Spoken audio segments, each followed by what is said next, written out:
Welcome friends. अब हम topic जो डिस्कस कर रहे हैं बहुत इंपॉर्टेंट टॉपिक है, that is called importance of planning. यानी कि प्लानिंग इतनी इंपॉर्टेंस क्यों रखती है हमारी लाइफ में। देखो, सबसे बड़ा फायदा क्या होता है जब हम प्लानिंग कर लेते हैं ना, कॉन्फिडेंस आ जाता है अंदर से, या अचीव हो गया, अब तो इसको अचीव करना कोई मुश्किल नहीं है। ऐसे लगता है बस हो गया हो गया हो गया, मतलब ऐसे लगता है कि अरे यार ये तो बस अब मेरे हाथ में आ गया। बड़ा गर्व फील होता है प्लानिंग करने के बाद में, सीरियसली बता रहा हूं। You feel pride of your self, yes मैंने प्लानिंग अचीव कर ली। ऐसे ही लगता है। प्लानिंग प्रोवाइड्स डायरेक्शन, एग्जैक्टली पता चलता है किधर जाना है। पता है क्यों? क्योंकि हमारे गोल्स और हमारे ऑब्जेक्टिव बिल्कुल क्लियरली हमारे दिमाग में आ जाते हैं। गोल्स और objectives are clearly stated and well defined. जब हम प्लानिंग करते हैं तो हमारा जो गोल होता है, हमारा जो ऑब्जेक्टिव होता है जिसको आप बोलते हैं, वो ऐसे लगता है बिल्कुल सामने खड़ा है। हमें पता होता है एग्जैक्टली हमें क्या अचीव करना है। ठीक है, तो सबसे बड़ा फायदा ये होता है कि हमें डायरेक्शन मिल जाती है। अब हमें करना क्या है, किस और जाना है। हमारा गोल, हमारा ऑब्जेक्टिव बिल्कुल क्लियरली स्टेटेड होता है और वेल डिफाइंड होता है। डिफाइंड का मतलब बिल्कुल क्लियर टर्म्स में होता है कि मुझे क्या अचीव करना है, कैसे अचीव करना है, कहाँ पर अचीव करना है, कब तक अचीव करना है। सबसे बड़ा फायदा, प्लानिंग प्रोवाइड्स डायरेक्शंस। दूसरा फायदा, it reduces the risk of uncertainty. देखो, प्लानिंग करने के बाद भी बहुत सारी अनसर्टेनिटीज होती हैं जो आएंगी ही आएंगी। हमने चैप्टर 3 में डिस्कस किया बिजनेस एनवायरनमेंट। हमने कहा इट्स वेरी अनसर्टेन, कुछ भी हो सकता है। आप प्लानिंग फ्यूचर के लिए कर रहे हो, लेकिन फ्यूचर हमारे हाथ में नहीं है, किसी के हाथ में नहीं है फ्यूचर। मैं मानता हूं कि फ्यूचर बड़ा अनसर्टेन है, कुछ भी हो सकता है, लेकिन उस कुछ भी होने का जो रिस्क है वो कम हो जाता है, क्योंकि आप अपने आप को बड़ा सेफ ऑप्शन में लेके चल रहे हो। आप बड़ी स्ट्रॉन्ग पोजीशन में चल रहे हो, आप सारे ऑल्टरनेटिव्स को इवैल्यूएट करके चल रहे हो, आप बिजनेस एनवायरनमेंट को एनालाइज करके चल रहे हो। इसीलिए जो reduces the risk of uncertainty, यानी कि जो रिस्क है अनसर्टेनिटी का वो तो बना रहेगा, लेकिन उस रिस्क को कम किया जा सकता है due to planning. So possible changes और इवेंट्स डिफाइन इन एडवांस। यानी जब हम प्लानिंग करते हैं और बिजनेस एनवायरनमेंट जो थर्ड चैप्टर हमने एनालाइज किया था, अगर हम उसको पॉसिबल चेंजेस उसको ध्यान में रखते हैं, तो जो भी चेंजेस फ्यूचर में हो सकते हैं, जो भी घटनाएं फ्यूचर में घटित हो सकती हैं जिसको इवेंट्स कहा जाता है, उसको हम एडवांस में सोच सकते हैं, इवैल्यूएट कर सकते हैं, एनालाइज कर सकते हैं। और वो जो अनसर्टेनिटी आ सकती है, उसका जो रिस्क है, उसको हम कम कर सकते हैं। तो पहली इंपॉर्टेंस हो गई प्लानिंग प्रोवाइड्स डायरेक्शंस। दूसरी क्या है? Reduces the risk of uncertainty. तीसरा आता है reduces overlapping and wasteful activities. मतलब ये कि अगर आप प्लानिंग नहीं करते हो तो क्या होता है कि आप एक ही काम को दो दो बार कर रहे होते हो, या दो दो लोग एक ही काम को कर रहे होते हैं, उसको बोलते हैं ओवरलैपिंग। वेस्टफुल एक्टिविटीज का मतलब कई बार हम ऐसी एक्टिविटीज में एंगेज हो जाते हैं जिसका हमें कोई फायदा नहीं होना, जिसका हमें फ्यूचर में कोई लाभ नहीं होना, या जिसका हमें जो हम काम कर रहे हैं उससे कोई रिलेशन नहीं है। अब जब आप प्लानिंग करते हो तो आपको डायरेक्शन मिल जाती है। डायरेक्शन मिल जाती है तो आपकी जो कंफ्यूजन है वो खत्म हो जाती है, मिसअंडरस्टैंडिंग खत्म हो जाती है। जब मिसअंडरस्टैंडिंग खत्म हो जाएगी, कंफ्यूजन दूर हो जाएगी, तो इसका मतलब क्या है? आप ओवरलैपिंग और वेस्टफुल एक्टिविटीज को कम कर दोगे या खत्म कर दोगे। आप ऐसी एक्टिविटीज में टाइम अपना इन्वॉल्व नहीं करोगे जिसका आपको कोई फायदा नहीं होने वाला। और ऐसा भी नहीं होगा कि चार चार लोग एक ही काम को कर रहे हैं, क्योंकि जब आप प्लानिंग करोगे तो सबको काम प्रॉपरली डिवाइड करोगे। तो तीसरा फायदा, रिड्यूसेस ओवरलैपिंग एंड वेस्टफुल, बोल लो मेरे साथ यार, क्या फर्क पड़ेगा, एक्टिविटीज, यस।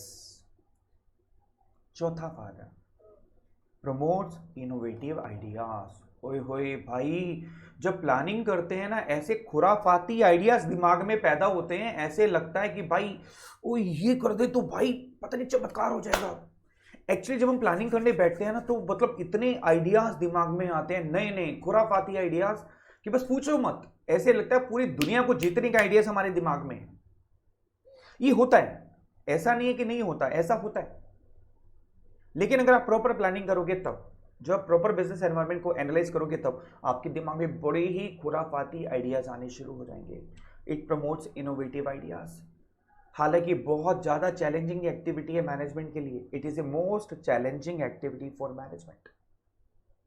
मैनेजमेंट के लिए सबसे चैलेंजिंग एक्टिविटी ये होती है नए नए आइडियाज़ को ढूंढना। लेकिन जब आप प्रॉपर प्लानिंग करने बैठते हो तो बहुत सारे इनोवेटिव आइडियाज दिमाग में ऐसे उछल उछल के आते हैं, ये कर लो, ये कर लो, ये कर लो, और उनमें से कोई ना कोई आइडिया क्लिक जरूर कर जाता है, ये ध्यान रखना। Facilitates decision making. डिसीजन लेना बहुत आसान हो जाता है क्योंकि हम पहले से ही फ्यूचर कंडीशंस को प्रेडिक्ट करना शुरू कर देते हैं कि फ्यूचर में क्या क्या हो सकता है, ये चेंज आएगा, ये बदलाव आएगा, लोग ऐसा करेंगे, लोगों में ये टेस्ट का चेंज आ जाएगा, लोगों में ये प्रोडक्शन कैपेसिटी चेंज आ जाएगी, लोगों में पैसे की जो खर्च करने की कैपेसिटी चेंज आ जाएगी। तो हम फ्यूचर की कंडीशंस को प्रेडिक्ट करना शुरू कर देते हैं और उससे हमें डिसीजन लेना काफ़ी आसान हो जाता है, right. This is called the next importance of planning. It facilitates decision making. It establishes standards for controlling. ये जरा ध्यान से समझिएगा। देखो, कंट्रोलिंग भी एक फंक्शन है आपके प्लानिंग का, और कंट्रोलिंग चैप्टर जब मैं आपसे डिस्कस करूंगा तो मैं प्लानिंग को साथ में एक बार फिर से डिस्कस करूंगा आपके साथ में, क्योंकि प्लानिंग और कंट्रोलिंग दोनों मिलते जुलते ही टॉपिक्स हैं। देखो, जब तक प्लान नहीं करोगे तब तक कंट्रोल कैसे करोगे? सोचो एक बात, अगर आपने प्लान नहीं किया कि मुझे अगले 2 दिन क्या करना है या मुझे आज क्या करना है, तो शाम को इवैल्यूएट कैसे करोगे कि मैंने आज वो काम किया कि नहीं किया? एक तरीके से देखा जाए तो प्लानिंग जो है कंट्रोलिंग के लिए स्टैंडर्ड बनाती है। फॉर एग्जाम्पल, मैंने आज प्लान किया कि आज मुझे ये सारी वीडियोस कंप्लीट करनी है प्लानिंग चैप्टर की। फॉर एग्जाम्पल, आज का प्लान है, तो शाम को मैं जब कंट्रोल करूंगा अपनी एक्टिविटीज़ को कि मैंने आज क्या क्या परफॉर्म किया, तो मैं उसको कंपेयर कर पाऊंगा कि क्या मैं आज सारी वीडियोस रिकॉर्ड कर पाया कि नहीं कर पाया। अगर मैं प्लान ही नहीं करूंगा तो कंट्रोल किसको करूंगा? अगर मैंने प्लान कर लिया कि आज मुझे किस तरीके से सारी वीडियोस प्लानिंग चैप्टर की रिकॉर्ड करनी है, तो मैं शाम को इवैल्यूएट कर सकता हूँ, कंट्रोल कर सकता हूँ, उसको चेक कर सकता हूँ। मान लो अगर सारी वीडियोस नहीं भी बन पाई तो उसके लिए रीज़न क्या था, क्या वो रीज़न जस्टिफाइड था? अगर रीज़न जस्टिफाइड नहीं था तो क्यों डिले आया? तो एक तरीके से प्लानिंग जो है वो कंट्रोलिंग के लिए स्टैंडर्ड बना देती है। तो हम प्लानिंग को काफ़ी अच्छे से इवैल्यूएट कर पाते हैं और स्टैंडर्ड मेंटेन कर पाते हैं। By comparing actual performance with some standards we are able to perform controlling function. तो ये भी बड़ा आसान काम है, यानी प्लानिंग करेंगे तो ही कंट्रोलिंग हो पाएगी और हम अपने आप को चेक कर पाएंगे। कितना गर्व महसूस होता है ना इंपॉर्टेंस ऑफ प्लानिंग को देख करके। जब हम प्लानिंग कर लेते हैं बेटा तो सारी इंपॉर्टेंस, सारे फायदे हमें मिलने शुरू हो जाते हैं। बेटा इसको नोट कर लो, एज इट इज़ नोट कर लो। देखो, ये की पॉइंट्स हैं, की वर्ड्स हैं आपके लिए। मैं डिटेल में यहाँ नहीं जा रहा आपके साथ में। कोई पॉइंट आपको समझ नहीं आता तो जो नोट्स मैं आपको प्रोवाइड कर रहा हूँ उसकी डिटेल में जाओ बेटे, कोई प्रॉब्लम नहीं है उसकी, आप डिटेल में जा सकते हो। लेकिन ये जो शॉर्ट समरी आप बना रहे हो ये एग्जाम से पहले आपकी बहुत हेल्प करेगी। इनको की लाइंस बोलते हैं बेटा, की वर्ड्स और की लाइंस बोलते हैं। मतलब देसी घी आपको पिला रहा हूं मैं, अब ये मत बोलना मोटे हो जाएंगे। बेटा जो इंपॉर्टेंट की लाइंस है वो मैं आपके साथ यहाँ शेयर कर रहा हूँ ताकि हम आपके माइंड में वो की लाइंस बैठ जाएं और ये की लाइंस एग्जामिनर आपके एग्जाम में चेक करेगा जब आप आंसर लिखेंगे। मुझे भी बड़ा प्राइड फील हो रहा है प्लानिंग करके आज की।